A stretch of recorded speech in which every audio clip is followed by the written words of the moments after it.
कर लो और इसको दहेज में रख लो, हैं जी। तो भगवान ने कहा ये भी ठीक है, चलो भाई 2 से 3 सही। तो तीसरा विवाह सत्यभामा के साथ में हुआ। उसके बाद भगवान का चौथा विवाह कालिंदी के साथ में हुआ। भैष्मी जामवती भामा सत्या भद्रा च लक्ष्मणा कालिंदी मित्रवृंदा चेत अष्टोपट महास्त्रिया, इनको महास्त्री कहा जाता है। कालिंदी के साथ में भगवान का विवाह हुआ। फिर इसके बाद भगवान का 5वां विवाह अवंती की राजकुमारी स्वयंवर के द्वारा भगवान ने इनको जीता। 5वां विवाह हुआ। 6ठा विवाह भगवान का नग्नजित की कन्या सत्या के साथ में हुआ। और 7वां विवाह भगवान का कैकेयी देश की राजकुमारी, जिनको स्वयंवर में जीतकर भगवान ने इनसे विवाह किया। 7वां विवाह हुआ। और 8वां विवाह मध्य देश की राजकुमारी लक्ष्मणा के साथ में भगवान का ऐसे 8वां विवाह हुआ। 8 विवाह हुए। अब भगवान तो नहीं चाहते थे कि और विवाह हो। एक पुत्र हो गया था रुक्मणी मैया से, जो पुत्र हुआ प्रद्युम्न, आपको मैंने अभी उनकी कथा निवेदित की थी। अब भगवान नहीं चाहते थे कि और वंश बढ़े, लेकिन होई सोई जो राम रचिरा का करि तरक बड़ा वैसा का। भगवान नहीं चाहते थे, लेकिन एक दिन जामवती ने कहा कि प्रभु, जैसे पुत्र रुक्मणी मैया का है ना, दीदी का है ना प्रद्युम्न, ऐसा ही पुत्र मुझे चाहिए। अब भगवान ने सोचा ऐसा ही पुत्र। प्रद्युम्न कौन है? प्रद्युम्न मतलब भगवान का स्वयं, भगवान का ही अवतार है प्रद्युम्न, उन्हीं का अंश है। और कामदेव रूप में, कामदेव भी भगवान ही है।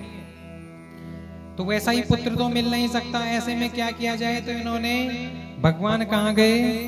भगवान जो है कैलाश में गए। कैलाश में जाकर इनसे एक उपमन्यु नाम के ऋषि मिले, और उपमन्यु नाम के ऋषि से इन्होंने दीक्षा ली। बोले कृष्ण कन्हैया लाल की जय। बोले कृष्ण कन्हैया लाल की जय हो।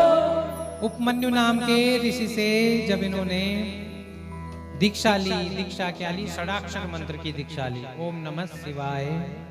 क्या दीक्षा ली? षडाक्षर मंत्र की दीक्षा ली। और एक पैर पर खड़े होकर 6 महीने तक जप किया प्रभु ने। किस लिए?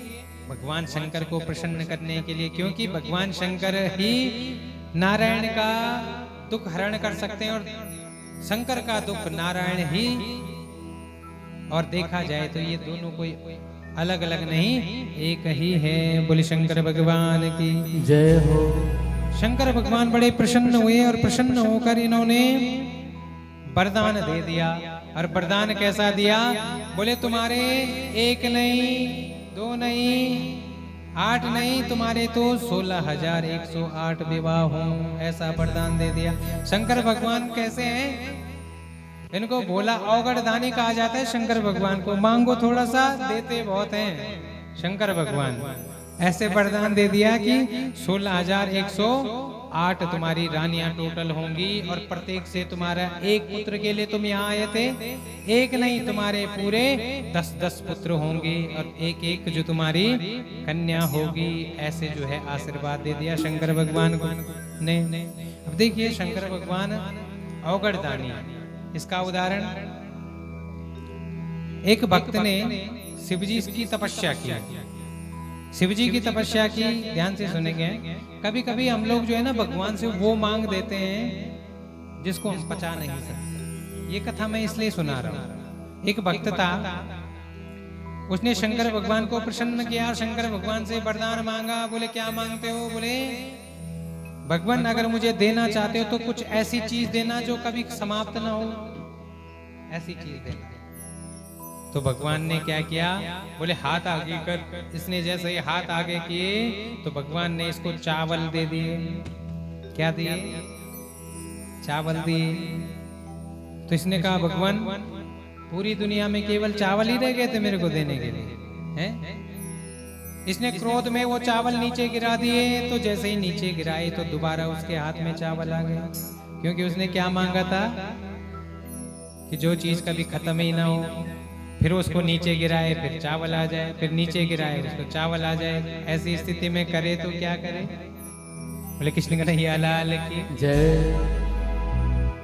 ये थक हार गया। अब इसने सोचा चलो भगवान ने जो दिया, अब भाई अन्न से ही अन्न और आ सकता है।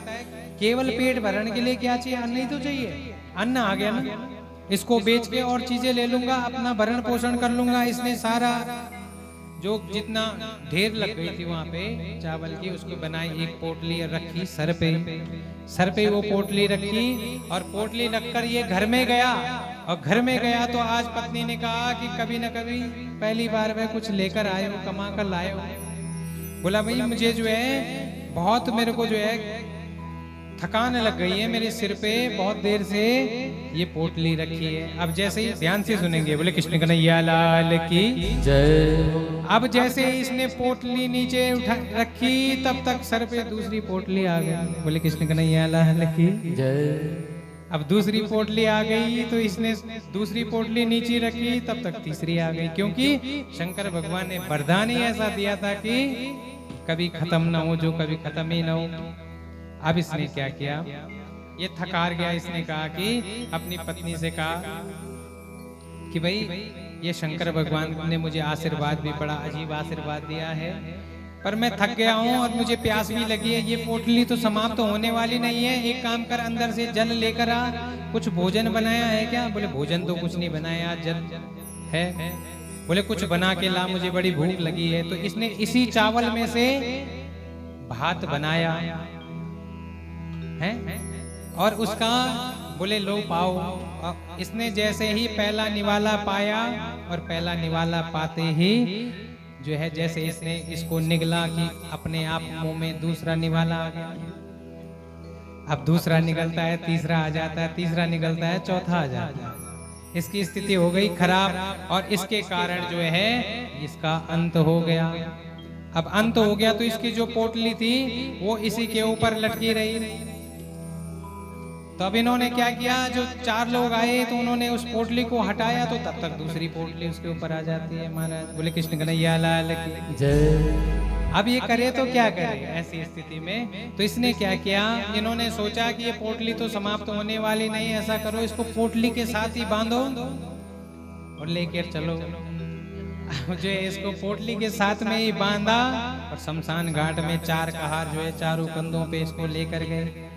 अब जैसे ही इन्होंने इस मुर्दे को चारों ने नीचे रखा, इनके कंधे में दूसरा मुर्दा आ गया,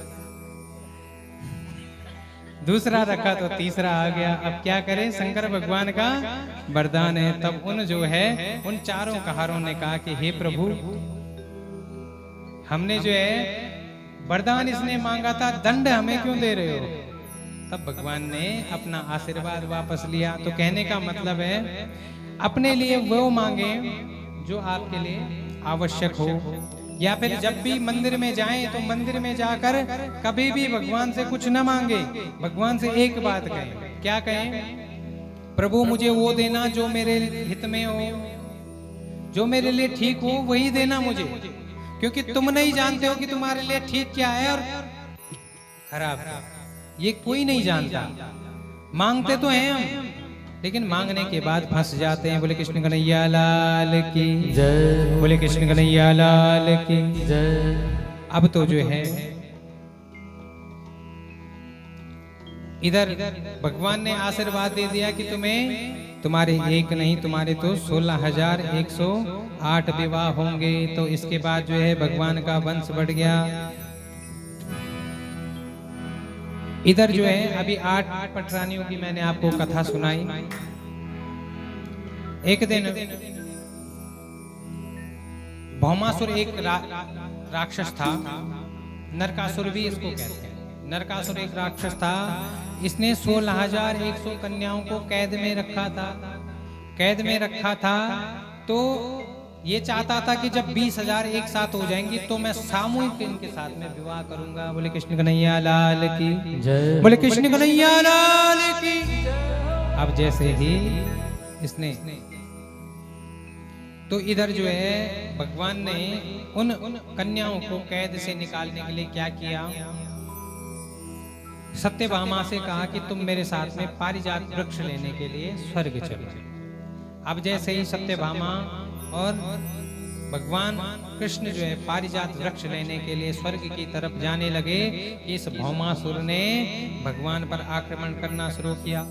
आक्रमण करना शुरू किया तो भगवान ने कोई प्रत्युत्तर नहीं दिया। ये बार बार आक्रमण करता रहा। जब प्रत्युत्तर नहीं मिला, भगवान के जो है पांव पर रक्त बहने लग गया। तब सत्यभामा ने कहा कि प्रभु आप क्या देख रहे हो, क्या कर रहे हो, आप क्या देखना चाहते हो, आप जो है इसका प्रत्युत्तर क्यों नहीं दे, मारो इसको। तब भगवान ने अपना सुदर्शन चक्र उठाया और भौमासुर का अंत किया। अब किसी ने कहा भाई पहले क्यों नहीं मारा है? आजकल भी तो कई पुरुष जो है ना अपने पत्नी के आज्ञा का इंतजार करते हैं, नहीं करते। जब पत्नी कहेगी ऐसा करो तभी करना है। बोले कृष्ण कन्हैया लाल की जय। सत्यभामा जो है इस भौमासुर की माँ है, क्योंकि भौम असुर, भौम कहते हैं पृथ्वी को, और पृथ्वी का ही ये पुत्र है। और इसको आशीर्वाद था कि जब तक इसकी माँ नहीं कहेगी कि इसको मारो, तब तक इसको कोई मार नहीं सकता था। इसलिए भगवान बार बार जो है ये लीला ही इसलिए की थी भगवान ने कि बार बार जो है ये आक्रमण करता रहा। भगवान ने प्रत्युत्तर नहीं दिया। जब सत्यभामा ने कहा तब जाके भौमासुर का अंत हुआ। इसके कैद में 16,100 कन्याएं थी। अब भगवान ने इन सब कन्याओं को कहा कि अपने अपने घरों को जाओ। तो सबने कहा प्रभु हम कहाँ जाएं? अरे ये हमें हरण करके लाया है, और अब अगर हम घर जाती भी है तो हम पर लांछन लग चुकी हैं कि ये पर पुरुष के यहाँ से आई है। और ऐसी स्थिति में हमारे पास या तो आप हमें सामूहिक रूप में स्वीकार करो, या हमें वापस जो है जेल में डाल दो, या फिर हमें विष दे दो कि हमारा सब हम अपना अंत कर लें। बोले कृष्ण कन्हैया लाल की जय। अब जब ऐसा कहा तो जिसका को नहीं उसका वही सहारा होता है। भगवान ने देखिए, भगवान के जितने विवाह हुए वो किसी न किसी परिस्थिति में हुए। अब यहाँ भी परिस्थिति ऐसी है कि अगर इनको छोड़ दिया जाए तो ये बेविचारी हो जाएंगी। बेविचारी हो जाएंगी तो ये जो इनका जीवन है वो नरक बन जाएगा। इसलिए भगवान ने सोचा कि समर्थ को नहीं दोष गुसाई। भगवान सामर्थ्यवान है कि इतनी पत्नियों को। आजकल कई लोग कहते हैं कि हम तो भगवान ने तो 16,108 विवाह किए, हम 2 भी नहीं कर सकते क्या है? जब ऐसे कहते हैं तो हम तो ये कहते हैं कि तुम भी 16,108 कर लो, अगर पाल सकते हो तो। पाल सकते हो तो 16,108 तुम भी कर लो। लेकिन भगवान सामर्थ्यवान है, और सामर्थ्यवान ऐसे हैं कि 16,108 रानियों के साथ में एक साथ सबके साथ सबको लगता है कि कृष्ण केवल मेरे साथ है। ऐसा जो है कौन सामर्थ्यवान होगा? केवल प्रभु ही ऐसे हो सकते हैं। बोले कृष्ण कन्हैया लाल की जय। अब तो एक एक सस्ता कृष्णस्य पुत्रान दश दशावलः। भगवान के प्रत्येक रानी से 10-10 पुत्र और एक एक कन्या हुई। इस तरह से भगवान का वंश बहुत बड़ा हो गया। भगवान के पुत्र हैं प्रद्युम्न, उनके एक पुत्र हैं अनिरुद्ध। अनिरुद्ध कौन है? भगवान के पौत्र हैं, पोते। एक बार महाराज बलि के 100 पुत्र में से सबसे बड़ा पुत्र बाणासुर था। बाणासुर भगवान शंकर का परम भक्त था। अब बाणासुर को भगवान ने, शंकर भगवान ने आशीर्वाद दिया था कि तुम्हारा संरक्षण मैं करूंगा। तुम्हारे यहाँ जो ध्वजा है एक ध्वजा दी, और कहा कि ये ध्वजा जब तक जो है नीचे नहीं आएगी समझ लेना कि तब तक तुम्हें कोई जीत नहीं सकता। अब इसको लगा मैं अजेय हो गया। ये जो है ना सहस्त्रबाहु बोलते हैं इसको, 1000 हाथ थे इसके। किसके किसके थे? बाणासुर के थे। जरा जोर से बोलिए ना, बाणासुर के थे, ताकि मुझे लगे आप सुन रहे हैं, सुन पा रहे हैं। बोले कृष्ण कन्हैया लाल की जय। अब जो है इसको अभिमान हो गया कि मैं अजय हो गया, क्योंकि शंकर भगवान ने कहा कि मैं तुम्हारा रक्षक हूं। ऐसा जब इसको वरदान मिला। इसकी पुत्री थी एक उषा। और उसकी एक सखी थी चित्रलेखा। अब चित्रलेखा को ऐसी विद्या थी कि ये चित्र के द्वारा बिना देखे ही किसी का भी चित्र बना देती थी और उसको चित्र के द्वारा अपनी विद्या के द्वारा अपने पास ला सकती थी। ऐसी इसके पास विद्या थी चित्रलेखा के पास। अब इसने एक दिन चित्र बनाने अपनी सखी के सामने चित्र बनाए, ये वाला ऐसे करते करते इसने अनिरुद्ध का चित्र बना दिया और उषा को अनिरुद्ध प्रिय लगने लग गया। तो इसने कहा कि सखी यही मुझे पति रूप में चाहिए। तब जो है इस चित्रलेखा ने माया विद्या के द्वारा सशरीर ही जो है अनिरुद्ध को अपने बाणासुर की नगरी में पहुंचा दिया, अपने कक्ष में ले गए। अब इन दोनों में प्रेम हो गया तो बाहर जब ये बात पता चली बाणासुर को, तो बाणासुर ने सारे कक्ष को घेर लिया और इसको बंदी बना दिया। किसको बंदी बनाया? किसको? अनिरुद्ध को। बीच बीच में पूछता रहूंगा मैं, हाँ? ठीक है, ताकि आप लोगों को नींद भी ना आए और मेरे को समझ में आ जाए कथा कैसे करनी है ना। बोले कृष्ण कन्हैया लाल की जय। तो इनको बंदी बना दिया। इधर नारद जी ने भगवान नारायण को कहा कि आपका जो पौत्र है आजकल जो है शोणित नगरी में, बाणासुर की नगरी में है, आप उसको बंदी बनाया गया है। तब भगवान नारायण ने अपनी सारी चतुरंगनी सेना के साथ में बाणासुर की नगरी में आक्रमण करना शुरू किया।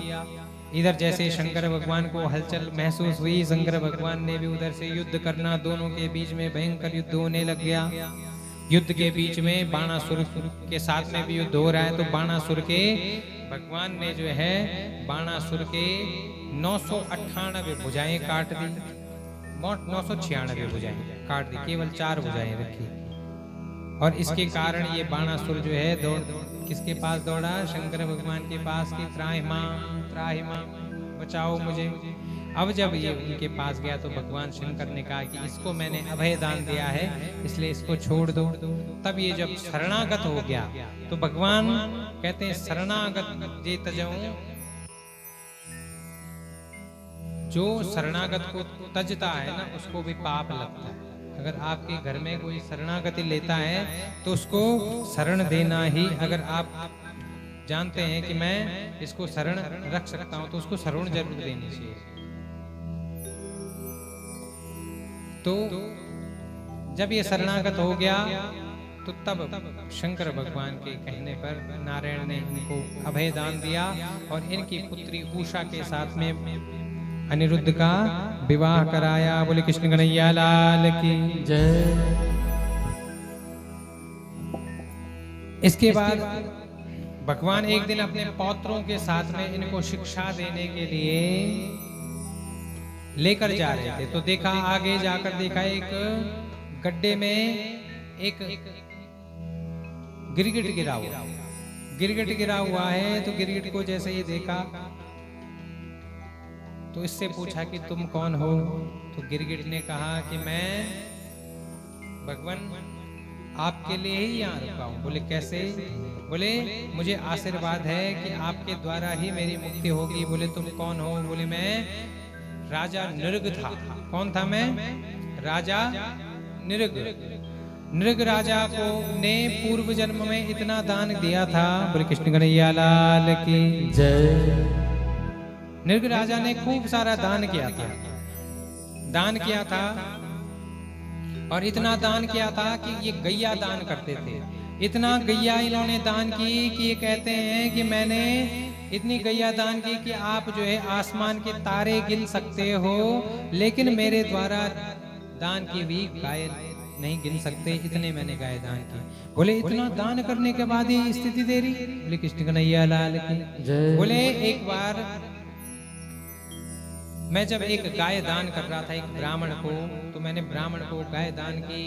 वो ब्राह्मण उस गाय को लेकर जा रहा था, आगे चलते चलते उसके हाथ से वो गाय छिटक गई और वो गाय वापस आकर अपने ऊंट पर आ गई। अभी ब्राह्मण दौड़ता दौड़ता पीछे से आए, इतने में जब तक वो ब्राह्मण आता तो मैंने दूसरे ब्राह्मण को वह गाय जो है दान कर दी। दान कर अब दान की संकल्प लेते थे ना, दूसरे ब्राह्मण को दान कर दी, दूसरे ब्राह्मण को दान कर दी। जैसे वो ब्राह्मण उसको लेके जाने वाला था, तभी वो ब्राह्मण जो पिछले जिसको पहले दान किया था वो दौड़ के आया और ब्राह्मण से लड़ने लग गया कि ये तो राजा ने मुझे दान दी है, तुम्हें नहीं। जब पता चला तो दोनों ने कहा कि बनी राजा जो है ऐसा राजा जो गिरगिट की तरह रंग बदलता है, हम उसको क्या श्राप देते हैं कि गिरगिट हो जाए। और जब वास्तविकता उन दोनों ब्राह्मणों को पता चली तो उन्होंने कहा कि श्राप तो टल नहीं सकता, लेकिन हम तुम्हें वरदान भी देते हैं।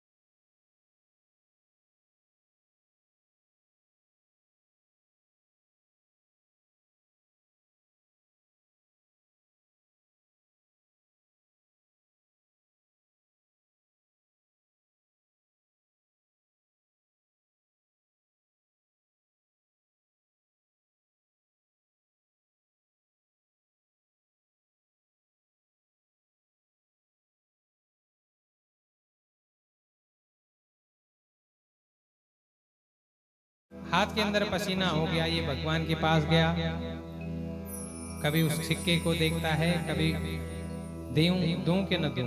यही इसके मन में है कि दूं कि न दूं। बहुत देर हो गई तो इसके हाथ पे पसीना हो गया, वो सिक्का गीला हो गया। अब ये सिक्के को देखकर बोल रहा है कि क्यों रोते हो, रोते क्यों हो? अरे नहीं दूंगा, रो मत। फिर भी इसने दान नहीं किया, ऐसे भी दान नहीं। एक व्यक्ति तो जो है खूब धनवान व्यक्ति, अब खूब धनवान व्यक्ति है, लेकिन इन्होंने भी जीवन में कभी दान नहीं किया, लेकिन मांगने के लिए मंदिर में क्या कहते हैं? नहीं विद्या नहीं बाहुबल नहीं खर्चन को दाम, मोसो पतित अपंग की तुम पतरा को राम। क्या कहता है? आप लोग भी कहिए ना मेरे साथ, कहिए। नहीं विद्या नहीं बाहुबल नहीं खर्चन को दाम, मोसो पतित अपंग की तुम पत राखो राम। ये रोज ऐसे कहता था मंदिर में जाके, तो वहां जो पंडित जी थे वो रोज सुनते थे, उनको पता था ये खूब पैसे वाले हैं, लेकिन कह क्या रहे हैं? नहीं विद्या नहीं बाहुबल नहीं खर्चन को दाम, खर्चने के लिए 1 रुपए नहीं है। मोसो पतित अपंग की तुम पत राखो राम। अब ये रोज कहते थे, तो पंडित जी ने एक दिन कह दिया, बोले नहीं विद्या नहीं बाहुबल नहीं खर्चन को दाम, 20 लाख है बैंक में सो नहीं जानत राम। राम जी नहीं जानते कि 20 लाख बैंक में भी है, हैं? ऐसे ऐसे कंजूस भी होते हैं। बोले कृष्ण कन्हैया लाल की जय। भगवान ने नृग राजा पर भी, इस गिरगिट पर भी कृपा की। पौंड्रक राजा है एक, पौंड्रक राजा है जो स्वयं को वसुदेव कहता है। ये कहता है कि मैं वसुदेव हूं। ये भगवान की तरह इसने अपना स्वरूप बनाया। वैसे ही मोर मुकुट पहनता है, वैसे ही कमल नयन, नयनों को ऐसे बना रखा है कमल नयन, वैसे ही बंसरी बजाते हैं, वैसे ही साथ में भैया बलराम भी रखे हुए, वैसे ही द्वारिका भी बना रखी है, ऐसा पौंड्रक। तो एक दिन हनुमान जी महाराज ने डांटा कि असली जो है द्वारकाधीश है। तो इसने युद्ध किया, युद्ध करने के बाद भगवान से जब युद्ध हुआ तो भगवान ने इसको सदगति दी। तो किसी ने कहा कि भाई इसको सदगति कैसे दी भगवान ने? भगवान ने कितना सुंदर कहा कि भगवान ने कहा कि इसने इतना चिंतन तो किया होगा मेरा, अगर ये मेरा इतना चिंतन नहीं करता, ये इतना चिंतन करता था कि भगवान कौन सा इत्र लगाते हैं, भगवान मोर कैसे पहनते हैं, भगवान बंसरी कैसे बनाते हैं, भगवान राजकाज कैसे चलाते हैं, ये इतना चिंतन तो होगा। तो चिंतन जो करेगा वो परमात्मा को प्राप्त करेगा, जो चिंता करेगा वो चिता तक जाएगा। चिंता और चिता में बस एक बिंदु का अंतर है, बस, है ना? तो इस पर भी कृपा की। इसके बाद कंस का ससुर है जरासंध। जरासंध और शिशुपाल और दंतवक्र, इन सब की जो है गोष्ठी मित्रता है। एक दिन भगवान भीम के साथ में गए, भीम के साथ में गए, अर्जुन के साथ में गए और वेश बदल कर गए किसके पास? जरासंध के पास। क्या याचना की कि हमें तुम्हारे साथ मल्ल युद्ध करना है।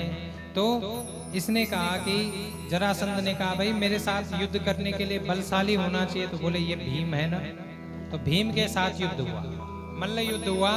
तो इसको ये जरासंध, मैंने कल आपको निवेदित किया कि ये दो टुकड़ों से एक जुड़ा हुआ है, इसलिए इसको जरासंध कहते हैं। ठीक है।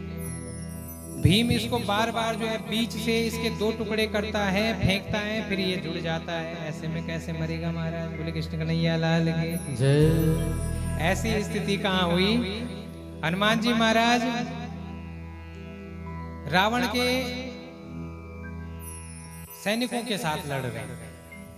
अब लड़ क्यों रहे हैं? क्या हुआ कि रावण को जो है परेशानी है, भगवान हनुमान जी के पूंछ से परेशानी।